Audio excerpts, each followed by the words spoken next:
Good afternoon and welcome. Welcome to Elevate Your Business with Kent Boehm of 9 Business Group. Today we have the joy and pleasure of hosting with us Mark Benning. Mark with Sprout Venture Capital. Welcome, and please introduce yourself and what a good referral or an ideal client is for you.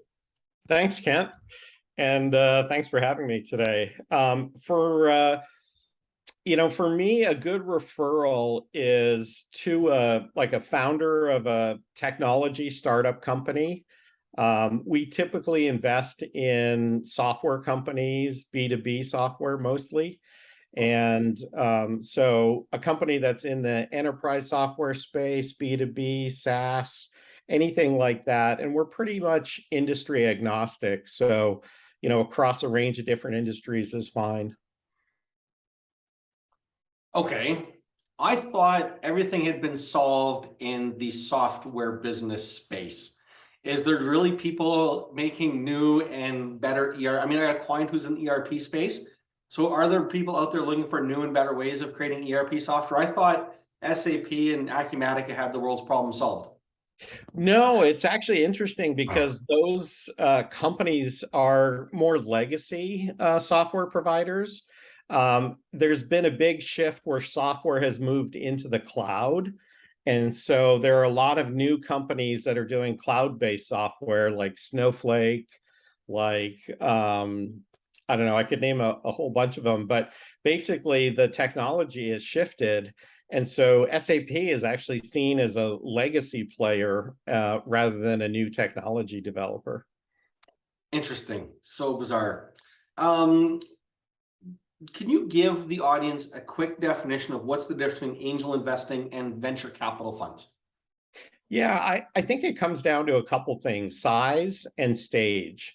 So for angel investors, they tend to invest smaller amounts. So they write smaller checks, up to maybe, 100,000 in total or a couple $100,000 in total. And that might mean 5 or 6 people got together and put in checks ranging from 20K to 50K a piece. The other thing is the stage of the company they're investing in tends to be a lot earlier. So, for angel investors, they might be willing to take a risk on a company that maybe only has a MVP, a minimally viable product, and has just entered the market. So they don't have a lot of sales yet or revenue or customers, but they see the vision of the founder and they're willing to back that founder. So they more invest on intangibles, and there tends to be less diligence because the company hasn't been around very long for them to do on that startup company. Okay. So I think you've alluded to, but maybe we can elaborate here. So it sounds like raising money or funds is slightly different at different stages of growth within a business. So startup, minimal viable product, then you have stage 2. I'm sure you guys have industry terms you put on them where you're kind of got some revenue. There is proof of concept, there's revenue coming in, and then funds that would be used for scaling or then for taking profit. What would be those? Now, there's I'm assuming no set of rules, but there's probably some loose guidelines as to kind of what those revenue models look like at the various stages. Can you share some of your experience and kind of where the different funding options fit within revenue models of existing businesses? Sure. So it typically starts with the founder investing his own time or money into the project. And so it may be something that they would put $10,000, $20,000 of their own money in to get it off the ground. The next stage is really what's called friends and family funding. So that's where you reach out to, close friends, maybe a wealthy uncle, other family members that can perhaps invest, 30, 40, 50K into the business to get it where it can start developing the minimally viable product. After that is the angel category, which we talked about previously. That's, taking a company from an MVP to maybe a finished product and actually getting to, getting some customers and some revenue going within the business. And that angel round might be anywhere between 100 and a couple 100,000 altogether. The stage after that is where we come in as Sprout.vc. That VC, the venture capital round, we like to see companies that have what's called some product market fit. They have some revenues from customers. They have maybe paid pilots, but there's some evidence that the market needs the type of product that they're offering. And so that's where we come in and we help, we'll fund anywhere between a few 100,000 up to say $1 million in total with other venture groups, and be able to take that company to that growth stage where we help them grow their revenues and get more customers. And then the last, sorry, go ahead. sorry.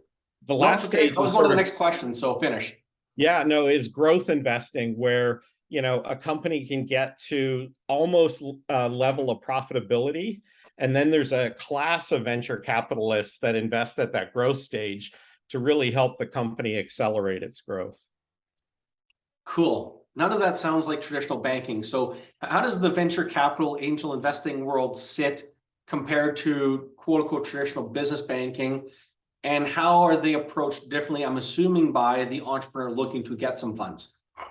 Yeah, I think it's really a distinction of what direction you're looking. So a venture capitalist likes to look forward into the future and imagine what this company could become. And that's what they're investing on, is that future vision and being able to realize that. Banks tend to look at the past and they want to see what you've already done. So they want to see that you do have revenue, you do have some assets, you do have a product out in the market, and they tend to base it on those things that you've done, in the past. So 5 years worth of historical financial statements, great for a bank loan, but less attractive on the venture capital side because you guys are more concerned with the vision, the future, what could be versus what has been. All right, that's important to know. Okay. So my pitch deck, if you will, would be very different. My pitch deck to one of the bank is really about stability, concept, proven revenue, profitability. The pitch deck to a venture capital is really about blue sky thinking. Here's the vision. Here's what could be. Do you buy into my craziness? Yep. Yeah. Okay. I love it. I think it's fantastic. Has there been a shift change in the last 5 to 10 years in venture capital funding and what venture capital in companies are looking to invest in? Yeah, I would say definitely. It's sort of a yes and no answer in some ways. So the people change over time in venture capital. You get technology changes where, like I mentioned earlier, cloud computing is now replacing desktop and, server-based computing. So those are things that do change. What doesn't change as much is the investing process. So, you're trying to tell an investor what you're planning to build and what you can build if they invest money in your company. And, that process is fairly similar and has stayed pretty consistent over the last 5 to 10 years. It just feels like as we've had different economic swings, different leaders within the province, was not 10 years ago more oil and gas venture capital opportunities, more labor force, new oil and gas drilling, or was that just my imagination versus now it feels like every time I turn around, we have another group of people, another peer group, another think tank all about tech. So, I mean, I get it's in the media and we're trying to move, Calgary and Canada into the 21st century, but is that also reflective of kind of where the venture capital people wanting to put their money? Or is the old way still good too because it still produces results? Well, that's a really interesting question. When I talk about venture capital, I assume that's technology investing. Okay. Because for me, venture capital is more about kind of technology investing than anything else. It's true, Alberta has been very strong in the oil and gas sector. And I think the shift over the last few years into more technology companies being started and more technology investing, is that the realization that the cycle of sort of oil and gas boom and bust is a really challenging one to stay on top of. And, I think the most recent cycle, what happened, we're in a great phase right now, but, 3, 4 years ago, it was a much tougher situation. And a lot of people, I think, left the oil and gas industry and moved into the tech sector for more stability and more of what the future is going to bring us. Well, So I think that's one of the shifts that's happened. for sure. I think the other thing that I've seen in my 15, 20 years here in Alberta is the cycles are getting shorter. Yeah. So, when I moved here in 98, you would have a 5 to 10 year business plan. You had a reasonable chance of getting through most of the hurdles in that 10-year cycle. Well, now we're seeing, economic swings that are lasting 24 months in oil and gas, where it's all in, quote unquote, falls out, and you maybe have a 30-month run. Whereas 10 years ago, you'd have a 5 or 6 year run. You would have a chance to gear up, put the hardware on the ground, staff it, and then sustain it for a while. So yes, I think to that point too, is also looking at the changing needs of the world. How are your, complete side note, how are your investments doing with staffing? Every time I turn around, I talk to somebody in the tech world and their challenge is not enough good bodies. How are your clients and your companies managing what I'm seeing as a labor shortage? Good question. I think that most of our companies are actually doing quite well. One of the silver linings that came out of COVID was the whole notion of remote work. So we've given guidance to all our companies that you're looking for the best person possible for the job. Even if your company is located in Calgary, your search area should not be limited to Calgary. You should be looking in Vancouver, in Edmonton, in Silicon Valley, in Texas, wherever you can find the best person for the position, that's who you should be hiring. And so that's really opened up, for a lot of companies, the possibility of hiring from anywhere. It might be even India or, China, where they're hiring good engineers. And they're able to work remotely now and provide, real benefit to the company. Fantastic. Do you have a top list of 3 to 5 things of not to do when approaching a venture capital? So those stories that you go and reminisce with your friends and colleagues about after beers, when you are having a beer and it's kind of like, can you remember this guy, or can you believe this guy did that? So what are those bad stories that we as entrepreneurs need to avoid giving you the beer stories and the beer conversations to share with your family and friends? Yeah, I like that question. It's I think one of the biggest ones is never say you have no competition, because you either have competition and you just don't know about it, which kind of makes you look foolish and somewhat ignorant, or there is no competition because there's no market for what you're trying to do. Nobody wants to go into that sector. So either one of those is a bad reason for saying if you have a good idea, there's got to be competition out there for it, and you should welcome it, because other people are looking at the attractiveness of that market and saying, hey, I'm going to try to start a business focusing on that and solving that problem. All right. So is that also hold true when you're trying to create a sector or niche? Or are you trying to create a sector niche where, say, Uber, I guess the competition would still be status quo in the taxi company world? Is that, but Yeah. it's really entering and creating a niche all by itself. Is that still competition when you're creating something new where there was, apathy before? Well, I think you want to be able to sort of point to what people do today. And there's always some alternative that they're doing today. Okay. And you want to say, all right, today people are using taxi cabs and it's inefficient, it's expensive, it's inconvenient. We're going to create something better than that. Those are the kind of pitches we like to see, because it starts grounded in a real economy, a real business that's making money. And that startup wants to sort of pull pieces of that profitability away from that existing market and create something new. So those type of new creations we love to see. When someone comes in and says, they try to pitch us an idea that there is no competition for, we're skeptical that there's even a market then for that people are willing to pay something for it. Is that the equivalent of the sports analogy?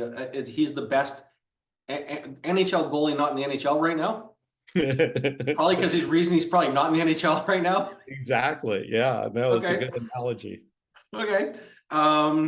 What should an entrepreneur, a business startup do in approaching you? What would be the top 5 things to make sure that's in their pitch deck that they would include in their presentation to not just get your attention, but actually, quote unquote, keep you at the table and keep you engaged? Yeah, I think a key one for me is to be visionary. I mean, you need to tell me what you could do with the money that we could give you and what you could realize in 5 years, 7 years, 10 years if you had this investment. So that's a really critical one, is to paint the vision of the future for me so that I can buy into it and help you build that as an investor. The other one is really listen to the feedback that you're getting. VCs are notorious in some ways for never saying no outright, but they'll word it in such a way that they're still not going to give you the money, but there is valuable insight in some of the feedback you get from them, and definitely try to listen to that and apply that if you can. Another one is be prepared for the questions. When you come into us, know that, we've probably seen 100 pitches that month. So we're really good at asking questions about what's missing, or, what's the competition doing? What is, your business model? I mean, a lot of the basic stuff you should be prepared for and ready to answer questions. And then I'd say the other really important one is, if you during the meeting promise to do something or send us more information or follow up with something, make sure you do that as quickly as possible, because our desks, have constant flow of new business plans coming across them, and it's easy to forget yours. But if you're the one that follows up right away, that closes the loop, that does what you say you're going to do, that's noticeable and recognizable, and you're likely to get more attention from us that way. I want to ask the question. You don't have to answer it, but I'm dying to know, and I think it's helpful for the audience. In reality, how many pitch decks do you get in the course of a week, a month, or a year, just to help give these entrepreneurs an understanding of what type of competition is out there and trying to get the attention of a venture capital fund?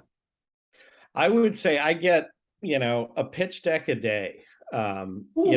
Just myself, either through email, through our website, or through a referral from somebody I know. So, if you're sending us your pitch deck cold, it's going to be tough to get much attention. You should always try to get a warm introduction to an investor or a venture capitalist if you can. So we're going to make that number 5 on the list of things to do. Make sure it's a warm introduction. Yeah, no, that's a great one too. Okay, cool. How long have you been in the venture capital world, and what was your life before? So I spent about 20 years in Silicon Valley and started 4 companies over that period of time, all software companies that were, raised money from investors. So I've been on the other side of the table as a founder and entrepreneur. So I know what it's like to go through trying to raise money from investors. So I did that, and then I did angel investing for a few years. And about 5 years ago, I moved back up to Edmonton here, where I'm based, and we started. With a couple partners, started Sprout Fund, and we saw the need for more seed capital in Western Canada, and that's what led to the formation of the fund. And then recently, we closed. We did a first close on a second fund of $10 million, and we're now investing that across Western Canada. Is it appropriate for you to share how that works? I want to know, I'm curious, I think I have understanding, but what you just said, I think is a critical part for people, even outside the entrepreneurial space, to understand how a venture capital fund works. Can you elaborate and share a little bit more and kind of, because it sounds like to me, you walked across the street, found some 10 new buddies and they gave you some money. Now you're investing on their behalf, but it's probably a little more serious than that. So It's maybe walk through the general public as to kind of how that works. Sure, it's a lot harder than that too.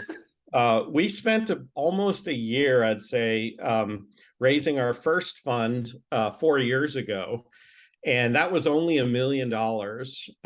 So it was a very small fund, but we contacted probably 500 people who were part of our network, who were, we had to do our own fundraising just like an entrepreneur does fundraising. So we reached out to a bunch of investors, high net worth individuals, some small family offices, and pitched them on our concept for the fund. And that took about a year for us to raise that first $1 million. And then I'd say about a year ago now, we started raising our second fund. And I'd say it took us about 9 months altogether to raise that $10 million for that second fund. So is But it, go ahead. I was just going to say, like an entrepreneur, we have investors in our company too that we are responsible to and we have to report to and are accountable for. So it's a very similar process.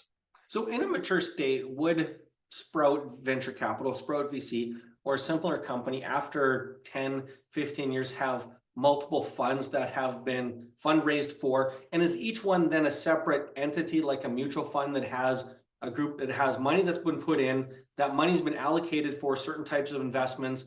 As those investments mature, then the money can get reinvested.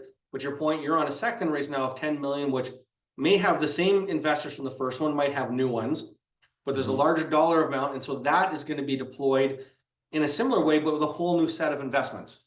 Yeah, that's correct. The only thing I'll correct you on is we don't reinvest the money. Okay.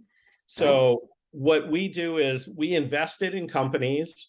As those companies either go public, they get sold in an acquisition, or they might refinance and pay out the earlier investors. We give that money back to our investors, and that's how Oh, they get okay. their return Okay. on the investment they made. So it's possible that after 10 years, you could have 5 funds on the go. Typically it takes, at least 3 to 5 years per fund. So it Okay. it, it might be closer to 3 funds, but yes, that's how it Okay. works. And Yeah. and so I guess the correction for me, and I appreciate that, is it's, I think about venture capital funds before. I was always kind of thought it was high net worth individuals who kind of deployed their own capital. But it's not, to your point, it really is a business with anywhere from 1 to 5 individuals at the helm who have a vision of how to deploy the funds, raise the money, but then work with the entrepreneurs to help them grow and get a return on that investment Yep. for the greater good. So it's not just Johnny Q who's got $40 million deciding to play around with it and sprinkle around. It's more like, no, we have a purpose. These are the this is the game plan. These are our target clients. This is the ideal investment. And this is the process we have to filter and onboard the candidates for funding.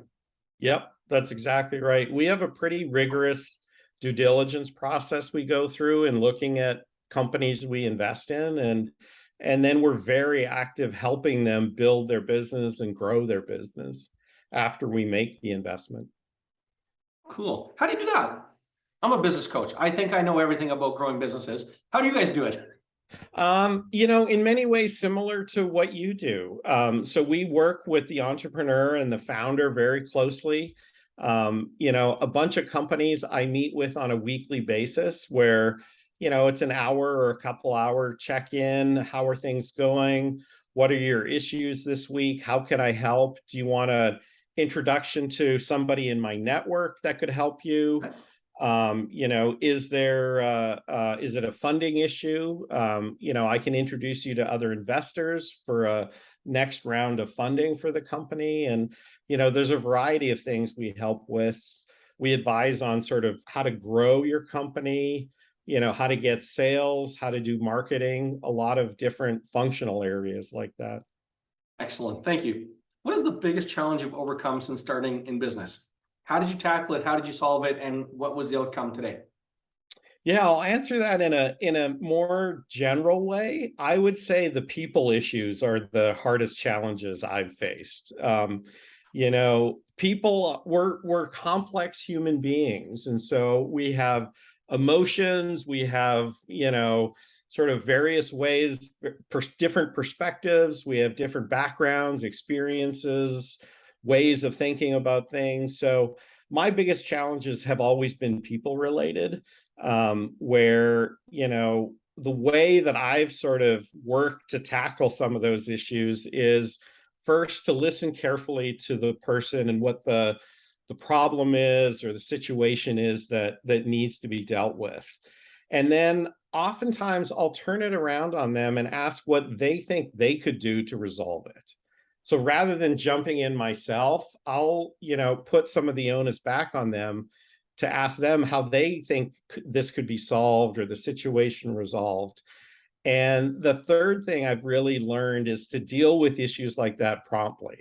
So don't let it linger, don't let it fester, don't let it become a sort of cancer in the business, but instead, deal with it. And sometimes people aren't right for the position they're in. And it's not only better for the company, but better for that person if they move on to do something else. Neat. Very good. I haven't had that one, but I think it's great. I think it is really strikes home for almost every business I've worked with is just the people issue, because we are complex, and how we fit within an organization and the culture has to align with who we are as human beings for us to truly not just go up and down the ladder, but I think, a good business and the right team will go through the wall for you, as opposed to just up and down the ladder. And I think finding that fit is really key to getting that team to go through the wall for us in the day-to-day operations. What are the 3 challenges that your industry faces in the next 18 to 24 months? Well, I think one of the biggest ones is a number of VCs have pulled back from funding over the last few months with the market downturn. The last 3 days, even in the public markets, have been pretty tough. I think the Dow dropped 1,000 points 3 days ago, and it's been down, ever since then as well. So a number of VCs have pulled back from funding. And what that means is companies, there may be less money out there to invest in companies. So they need to figure out how to do what's called stay default alive, which means, no matter when they're going to raise money next, they can survive to that point without needing extra capital. So that's one of the big ones. I think, I've heard talk and, watched a lot of news, and there's this sort of talk of this looming recession that's coming. And if it does, that's going to slow down the economy. It's going to slow down business. It's going to slow down the acceptance of new products. So that's another potential challenge that, may be out there. And then the third is, I think things have shifted a lot. It used to be, I'd say even a year ago, you could spend your way to growth, which just meant spend more money on sales and marketing and just buy growth. Is that the Amazon model? Yeah, well, a lot of companies, that's the Uber model, for instance, too. And a lot of companies have realized that's not sustainable or going to be successful in this new tighter funding environment. So I just read today, Clearco, one of the really successful Canadian startups, just sold their Irish, UK, and Australian businesses to sort of retrench and just focus on Canada and the US. So, that's an example of, companies realizing they've got to grow smart, not, grow by spending money. I think that's wise advice, no matter what size business or the economy you're in. So 100% agree. One of my favorite questions, and it's fun because I think I've asked it 20 times now, and each 20 times is a slightly different answer. So I'm dying to know yours. What's the definition of a successful business? And I want 2 parts. One is definition of successful business for a company you have invested your fund in, but then for you personally in Sprout Venture Capital. Great. Well, I'd say the first one for a company, it's to become profitable. Um, it used to be you could just grow at all costs. Today, I think the mantra is more how soon until we can become a profitable business. Because once you're profitable, you don't need outside money anymore. You can spend your customers' money to grow over time and get bigger and do it on your own sort of schedule and time. So I think that's the big thing for companies. For Sprout, we care about generating excessive returns for our investors.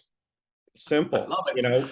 We want to make our investors a ton of money so that in 3 to 5 years, when we come back and are fundraising for Fund 3, they can look at the statement and say, wow, you guys made 5 times our money in Fund 2.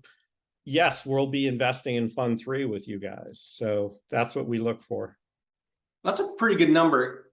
So make the push. Are you currently taking on new money to invest? What would be the minimum investment, and what would be the marketing push to say that you hope to get for return on investment in the new fund? Yeah. So I would say, well, our minimum investment is 100,000 in the fund.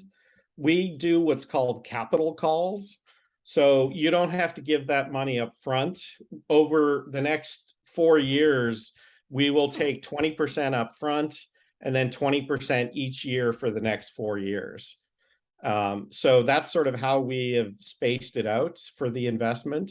And most of our investors have put in between 100,000 and 500,000 altogether. That's the amount they've committed. Okay. What we're looking to do is, at the low end, return 3x the money of our investors. At the high end, somewhere around 5x the money they put in. And, obviously, I don't want to paint the picture that it's, not risky or anything. Venture capital is highly risky. You could lose your money. It may end up being zero at the end of it, but we think we've got a pretty good group of partners. We've got good experience, and we've been pretty successful in Fund 1 so far. So I think Fund 2 could be as successful or more so. Fascinating. My favorite question, what do you want to be known for? So having both been an entrepreneur and now investing in entrepreneurs, what I want to do is help an entrepreneur realize their vision for the future and help create that future. And so I recognize I'm not in a startup mode anymore where I'm the one doing that, but I want to be supportive of those entrepreneurs who have the audacity and guts and vision to go change the world and create the future. Do you have a number of businesses that you want to help do that for? Well, for Fund 2 for Sprout, we want to invest in 30 companies. Okay. And so, the typical math in venture capital is, probably half of those will go to zero. A handful will, return their money back. And it's the sort of probably less than a handful that'll do somewhere between, 30 and 100 times your money. And it's those 2 or 3 sort of outliers that pay for the whole fund altogether. So really you are looking for, summary 10 to 20% of total companies you invest in to kind of be the juggernauts, to be the trendsetters, to really go out there and make the change. So in the next decade for you, if you had 30 companies that you help do that, would that be a great number for you? Oh, that'd be excellent. Yeah. Okay. Yeah. Fascinating. For those who make it all the way to the end, please tell the listeners where to get more information and where to find you if you're going to be so gracious to take all the people out there wanting to send you pitch decks. So where can we find you? Sure. The easiest way is go to Sprout.vc. And on our website, there's sort of an explanation of what we look for in an investment. And then you can send an email to info at Sprout.vc, and that'll go through our process where we'll respond to you and ask you any further questions, ask you to possibly send a pitch deck to us so that we can review it. And then if all works out, make an investment. Cool. Thank you very much, Mark. You've been great with your time. The explanations were clear and concise. And I'm definitely looking forward to not just sharing the video in its entirety, but there's definitely 5 or 6 segments I think that we can cut out, if you will, and share in pieces, because I think they stand alone by themselves. So again, thank you very much for your time. Greatly appreciated. Great. Well, thanks for having me, Kent. I enjoyed it. Take care. All right. Bye-bye. Bye.